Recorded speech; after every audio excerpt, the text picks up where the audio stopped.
अगर मैं आपसे पूछूं कि आपके पूरे करियर में a प्लस बी का होल स्क्वायर आपके रियल लाइफ में कहाँ काम आया है, तो 99% लोगों का आंसर होगा कहीं नहीं।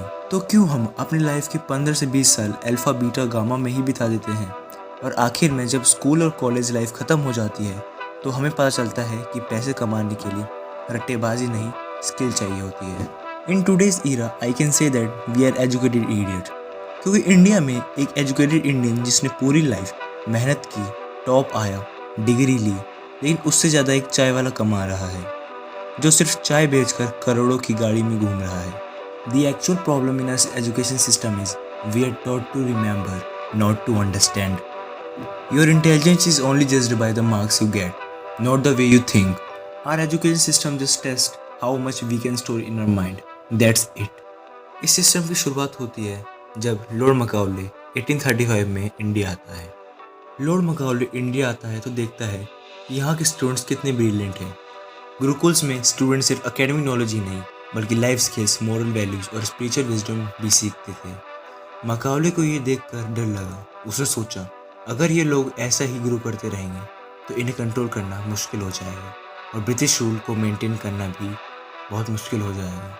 इसलिए मैकाउले ने इंग्लिश एजुकेशन सिस्टम इम्पोज किया जो इंडियंस को सिर्फ क्लर्क्स और लोअर लेवल जॉब्स के लिए तैयार करता था। उनका मकसद था हमारी सोच को दबाना और ब्रिटिशर्स के गुलाम बनाना। लेकिन अब तो इंडिया के इंडिपेंडेंस के 78 साल पूरे हो चुके हैं, इसी सिस्टम को फॉलो कर रहे हैं जो स्लेव्स मेंटलिटी को बढ़ावा देता है। सोचिए, एक ऐसा सिस्टम जो हमारे ब्रिलियंट माइंड्स को दबाने के लिए बनाया गया था, क्या वो हमारे लिए सही हो सकता है?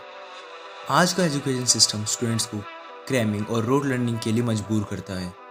एग्ज़ाम पास करने के लिए बच्चों को रट्टा मारना पड़ता है क्योंकि सिस्टम उन्हें सिर्फ याद करने पर जोर देता है, समझने पर नहीं। ये रोड लर्निंग उनकी क्रिएटिविटी और क्रिटिकल थिंकिंग को ख़त्म कर देती है। कितने स्टूडेंट्स ऐसे होते हैं जो सिलेबस का एक वर्ड भी याद नहीं रख पाते एग्ज़ाम होने के बाद। रियल नॉलेज ये नहीं है कि आप सब कुछ याद रखते हैं, बल्कि ये है कि आप कॉन्सेप्ट को समझ रहे हैं और उनका प्रैक्टिकल यूज़ कर रहे हैं। एक स्टूडेंट जो 10th बोर्ड से छुटकारा पाकर जब 11th क्लास में आता है, उनके सामने एक बड़ा डिसीजन होता है, कौन सा स्ट्रीम चूज़ करें, साइंस, कॉमर्स या आर्ट्स। ये डिसीजन इतना टफ होता है क्योंकि हर तरफ से प्रेशर आते हैं।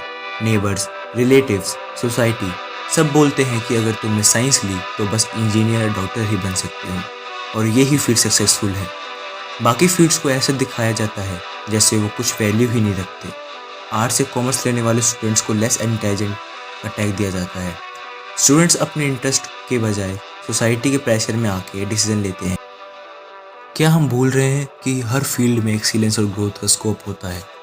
आज आईआईटी बॉम्बे में 36% स्टूडेंट अनप्लेस्ड हैं और नीट स्कैम ने लाखों बच्चों की ज़िंदगी ख़राब की है।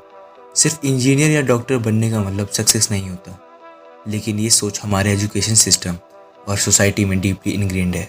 हर साल हज़ारों स्टूडेंट्स अपनी जान दांव पे लगाते हैं जेईई नीट जैसे एग्ज़ाम्स के लिए। कोचिंग इंस्टीट्यूट्स उन्हें सपने बेचते हैं कि अगर आप यहाँ पढ़ेंगे तो गारंटीड सक्सेस मिलेगी, लेकिन रियलिटी कुछ और ही है। ये कोचिंग इंस्टीट्यूट्स पैसे कमाने का एक सोर्स बन चुके हैं। स्टूडेंट्स पर इतना प्रेशर होता है कि उनका मेंटल हेल्थ सीरियसली अफेक्ट होता है। ये एक स्कैम से कम नहीं है। आपको क्या लगता है, ये सच में एजुकेशन है या सिर्फ एक रैट रेस? कॉम्पिटिटिव एग्ज़ाम्स का प्रेशर इतना इंटेंस होता है कि स्टूडेंट्स अपना बचपन भूल जाता है। जेईई और नीट जैसे एग्ज़ाम्स में सिलेक्शन रेशियो इतना लो होता है कि सिर्फ 1% स्टूडेंट ही पास हो पाते हैं। बाकी 99 स्टूडेंट्स अपनी सेल्फ वर्थ को क्वेश्चन करते हैं। उनके ऊपर एक एक्सपेक्टेशन का बोझ इतना ज़्यादा होता है कि वो या तो डिप्रेशन में चले जाते हैं या अपनी लाइफ के साथ कॉम्प्रोमाइज़ करते हैं। ये सिस्टम बच्चों को किस तरफ ले जा रहा है? सक्सेस के नाम पे हम क्या सेक्रीफाइस ही कर रहे हैं? हमारे इंडियन सोसाइटी में पेरेंट्स के एक्सपेक्टेशंस का प्रेशर अलग लेवल पे होता है। हर माँ बाप चाहता है कि उनका बेटा या बेटी डॉक्टर या इंजीनियर बने। ये सोच कब डेवलप हुई? ये प्रेशर बच्चों का मेंटल हेल्थ और इमोशनल हेल्थ पर इतना असर डालता है, ये हम शायद कभी समझ भी ना पाएँ। पेरेंट्स को लगता है कि वो अपने बच्चे का भला कर रहे हैं, लेकिन कभी कभी ये एक्सपेक्टेशंस उन्हें इतना स्ट्रेस दे देती है कि उनका पैशन और इंटरेस्ट कहीं खो जाता है। क्या हम ये सोच समझकर अपनी एक्सपेक्टेशंस को थोड़ा एडजस्ट कर सकते हैं? तो आज हमने देखा कैसे हमारे एजुकेशन सिस्टम, जो कभी ब्रिलियंट माइंड को प्रोड्यूस करता था, आज एक प्रेशर कुकर बन चुका है। लॉर्ड मैकाउले का impose system coaching scams, competitive exams का अनबिलीवेबल प्रेशर, रोड लर्निंग और सोसाइटी के अनरियलिस्टिक एक्सपेक्टेशंस, ये सब मिलकर स्टूडेंट्स की क्रिएटिविटी और इंडिविजुअलिटी को दबा रहे हैं। एक ऐसा सिस्टम जो सिर्फ मार्क्स और रैंक्स पर फोकस करता है, उसमें हम क्या एक्सपेक्ट कर सकते हैं? हमारे देश का फ्यूचर सिर्फ इंजीनियर्स और डॉक्टर से नहीं बनेगा, बल्कि उन लोगों से बनेगा जो अपना पैशन को फॉलो करते हैं, जो क्रिटिकल सोच रखते हैं और जो नए आइडियाज़ को लाने की हिम्मत रखते हैं। हमारी एजुकेशन सिस्टम को अब इस नैरेटिव को बदलने की ज़रूरत है। हमें एक ऐसे सिस्टम की ज़रूरत है जो बच्चों को सिर्फ एग्ज़ाम्स के लिए नहीं बल्कि ज़िंदगी के लिए तैयार करे, जहां हर फील्ड को रिस्पेक्ट मिल सके और हर स्टूडेंट अपनी इंडिविजुअलिटी पोटेंशियल को अचीव कर सके। आप क्या सोचते हैं? क्या आप भी इस चेंज का हिस्सा बनना चाहते हैं?